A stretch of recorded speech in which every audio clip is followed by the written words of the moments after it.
Bacaan diambil dari surat Paulus yang kedua kepada gereja di Korintus, pasal yang ke-9 ayat yang ke-6 sampai yang ke-11. Hikmat mari perhatikan. Camkanlah ini, orang yang menabur sedikit akan menuai sedikit juga, dan orang yang menabur banyak akan menuai banyak juga. Hendaklah masing-masing memberikan menurut kerelaan hatinya, jangan dengan sedih hati atau karena terpaksa, sebab Allah mengasihi orang yang memberi dengan sukacita, dan Allah sanggup melimpahkan segala kasih karunia-Nya kepada kamu, supaya kamu senantiasa berkecukupan di dalam segala sesuatu, dan malah berkelimpahan di dalam berbagai kebajikan. Seperti ada tertulis, Ia membagi-bagikan, Ia memberikan kepada orang miskin kebenarannya tetap untuk selama-lamanya. Ia yang menyediakan benih bagi penabur dan roti untuk dimakan. Dia jugalah yang akan menyediakan benih bagi kamu dan melipat gandakannya dan menumbuhkan buah-buah kebenaranmu. Kamu akan diperkaya dalam segala macam kemurahan hati, yang membangkitkan syukur kepada Allah oleh karena kami, sebab pelayanan kasih yang berisi pemberian ini bukan hanya mencukupkan keperluan-keperluan orang-orang kudus, tetapi juga melimpahkan ucapan syukur kepada Allah. Kami sejahtera bagi sarung baca. Haleluya, haleluya, haleluya.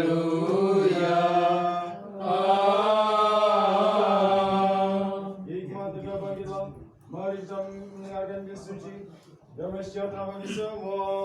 Dan bagi rohmu juga. Dan diambil dari Injil Lukas pasal 6 ayat 31 sampai 36. Mari kita memperhatikan.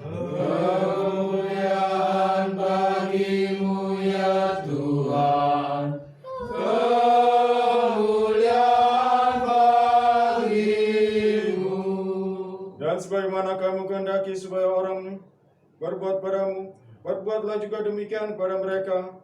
Dan jikalau kamu mengasihi orang yang mengasihi kamu, apakah jasamu? Karena orang-orang berdosa pun mengasihi juga orang-orang yang mengasihi mereka.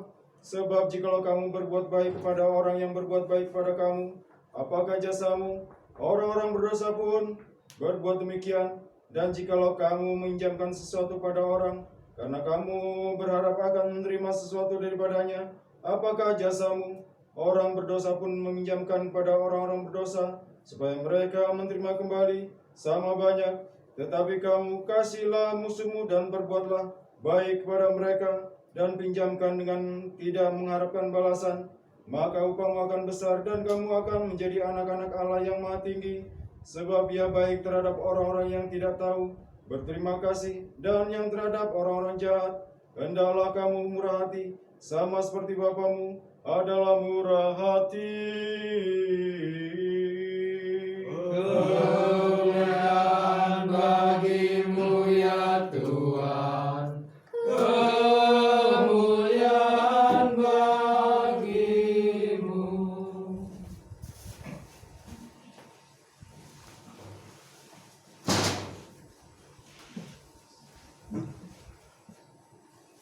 Saudara-saudara kasih di dalam nama Tuhan Yesus Kristus, Shalom Aleichem Bishem HaMashiach. Kita ketemu lagi pada saat ini dengan keadaan fresh. Jejal-jejal ini kalau datang semua sudah nggak cukup tempatnya, ini perlu dijebol di sana. Tapi gitu, ya. Tetapi puji Tuhan bahwa Allah berkenan kepada kita. Saudara, menjadi orang Kristen ini tidak semudah membalikkan telapak tangan. Ketulusan hati perlu, keikhlasan hati perlu. Karena itu adalah merupakan titik pijak kita berkenal dan mencapai apa itu kesucian. Di dalam cerita pewayangan, Pandawa yang pertama yang namanya Puntadewa atau Prabu Yudhistira terkenal orang yang salah orang yang tidak mempunyai agenda apapun dan terkenal bijak, serta kalau memberi sesuatu tidak pernah mengharapkan suatu imbalan. Nah, ini adalah merupakan suatu bayang samar tentang batin manusia. Karena di dalam pewayangan itu kita melihat sosok karakter dari seseorang.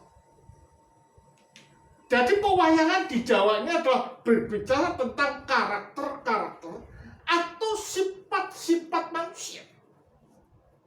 Nah, sifat yang menonjol di sini, di samping 4 lainnya adalah Puntadewa. Bahkan istrinya pun kalau diminta diberi. Nyawa pun diminta diberi. Bukankah ini berbicara tentang bayang samar yang ada di dalam Wahyu Umum pada kedatangan Kristus yang Tuhan, kedatangan Kristus yang menjelma itu? Artinya apa? Artinya dia ini memberikan hidupnya tanpa mengharapkan balasan dari orang yang diberikan hidupnya. Hanya satu syarat, percaya. Karena kepercayaan inilah yang akan membangun manusia berubah dan mencapai apa itu kesucian. Makanya dikatakan di dalam Lukas 6 tadi dikatakan, jikalau kita berbuat baik pada seseorang, ya, dengan mengharapkan suatu balasan, apakah jasamu? Orang berdosa pun juga melakukan hal yang sama. Jikalau kamu mengasihi orang yang dapat mengasihi kamu, apakah jasamu? Orang berdosa pun juga melakukan hal yang sama. Jikalau kamu menghutangkan sesuatu pada orang yang bisa meminjamkan sesuatu padamu, apakah jasamu? Karena orang berdosa pun juga dapat melakukan hal yang sama. Jadi yang demikian jelas bahwa ketulusan batin, kalbu di dalam kehidupan manusia itu perlu. Karena apa? Karena kehidupan manusia adalah kehidupan yang berekstasi. Sebagaimana Allah yang adalah merupakan gambar kita, adalah merupakan Allah yang berekspresi di dalam dirinya sendiri.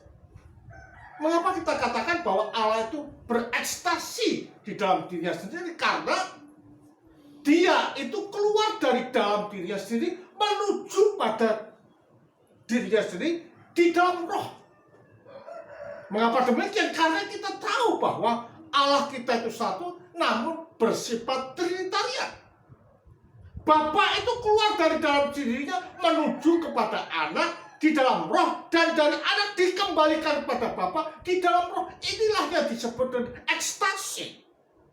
Nah, manusia dikatakan sebagai gambar Allah. Manusia mempunyai kemampuan untuk hal itu. Dia juga berekstasi dari dirinya sendiri kepada yang lain di dalam roh. Sehingga dengan demikian manusia itu sebagaimana Allah itu tidak bisa dipisahkan dari yang lain, maka manusia itu juga tidak bisa dipisahkan dari yang lain. Karena itulah memberi, memperhatikan, dan memberikan tumpangan itu adalah merupakan karakteristik daripada manusia. Jikalau manusia itu tidak terkait dengan manusia-manusia yang lain, maka orang itu dikatakan sebagai bagian dari manusia. Artinya sebagian manusia, tidak lengkap jadi manusia.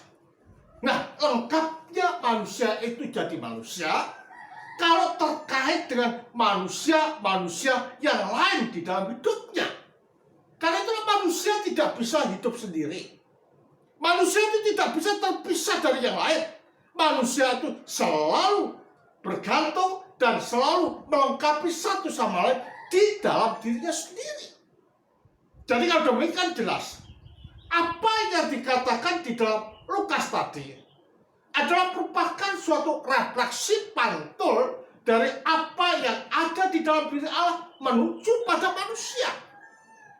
Dengan demikian manusia tidak boleh gigit. Manusia tidak boleh hidup sendiri. Bahkan dikatakan kita harus mengasihi musuh kita tanpa harus mengharapkan suatu balasan. Mengasihi apa? Karena mereka ini adalah satu esensi di dalam kemanusiaan. Karena itulah Abba Agathon pernah mengatakan bahwa pandanglah wajah orang lain seperti wajahmu sendiri. Abba Matius sing miskin dari Alexandria pernah mengatakan bahwa jikalau kita tidak bisa mengasihi orang lain, maka kita tidak lengkap jadi manusia. Berarti kalau demikian, untuk dapat dikatakan sebagai manusia yang utuh, maka manusia itu perlu untuk memperhatikan orang lain. Karena penderitaan orang lain adalah penderitaan kita. Kebahagiaan orang lain adalah kebahagiaan kita. Jadi kalau demikian kita harus bisa merasakan apa yang ada di dalam diri manusia. Itulah dikatakan bahwa manusia ini adalah sebagai gambar. Jikalau kita tidak bisa melakukan semacam itu, saudara, maka kita ini menyangkal keberadaan kita sendiri sebagai gambar Allah. Nah, penyangkalan kita sebagai gambar Allah dengan wujud tidak mengasihi itu berarti kita memisahkan diri dari Allah. Padahal Allah itu hidup, Allah itu bijak, Allah itu suci. Pisahnya kita dari Allah dengan melakukan perbuatan-perbuatan yang amoral dan tidak menyatu dengan manusia-manusia yang lain, maka bukan hidup yang kita dapat, tapi kematian. Bukan kebijaksanaan, tetapi kebobrokan di dalam kehidupan kita. Karena itulah di dalam diri manusia itu dikatakan apa yang kita tabur itu akan menuai.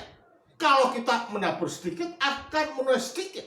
Kalau kita menabur banyak akan menuai banyak. Artinya apa?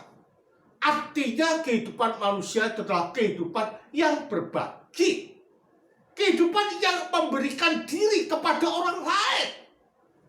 Dengan demikian kita bisa masuk di dalam hidup Allah yang bersifat trinitarian. Bagaimana caranya kita supaya hati kita wening? Tentu saja kita tidaklah bisa hanya mengandalkan kekuatan kita. Tetapi perlu kekuatan dari yang adi kodrati, yaitu Sang Sabda yang menjelma, yaitu melalui sakramen-sakramen yang ada di dalam gereja. Melalui sakramen inilah menjadikan kita memberikan tempat bagi Allah melalui rohnya di dalam kalbu kita supaya menuntun, membimbing, dan menerangi kita serta membawa kita kepada jalan-jalan ilahi. Sehingga dengan demikian di dalam pikiran kita, di dalam benak kita tidak terbesit hanya mementingkan diri kita sendiri, tetapi yang ada adalah mementingkan orang lain, karena orang lain itu adalah kita. Makanya kalau kita berbuat pada orang miskin, dikatakan oleh Yesus, itu telah berbuat kepadaku. Jadi ada keterkaitan. Berbuat sesuatu pada orang lain itu sama artinya kita berbuat pada Kristus atau Allah itu sendiri. Dengan demikian, kehidupan manusia ini adalah kehidupan yang mempunyai mandat untuk hidup suci, untuk hidup murni, dan untuk hidup sempurna. Karena itu dikatakan selalu, be holy because God is holy. Artinya mengingatkan takdir kita, bahwa kita ini dicipta suci murni untuk mengimplementasikan hidup Allah di dalam hidup kita. Karena itulah kehidupan manusia Kristen adalah kehidupan yang harus selalu melihat ke depan, memikirkan Allah, atau mengumpulkan harta di surga Itu adalah merupakan suatu jaminan di dalam kehidupan kita. Jangan kita percaya bahwa percaya pada Yesus pasti tidak seperti itu. Tapi perlu laku di dalam kehidupan kita. Laku suci dengan sholat, dengan puasa, dan lain sebagainya. Itu harus kita lakukan.